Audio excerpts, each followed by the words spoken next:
I really have to call BS on this. I'm very sorry. Kasi po, paano naman magiging, una-una, late pinakita yung sulat na yan galing sa Biloso daw.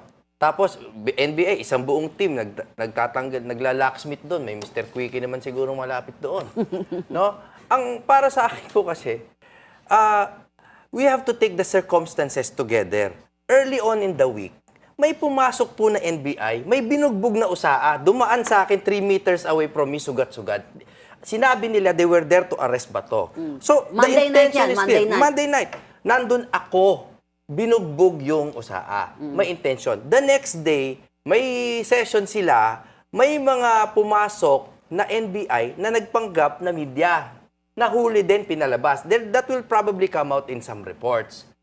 So the intent of the NBI was very clear. Bababaan ko lang boses ko.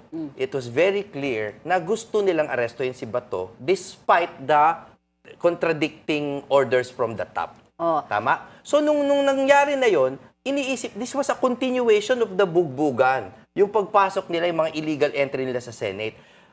In short, ang kulit nyo na. Makulit na kayo.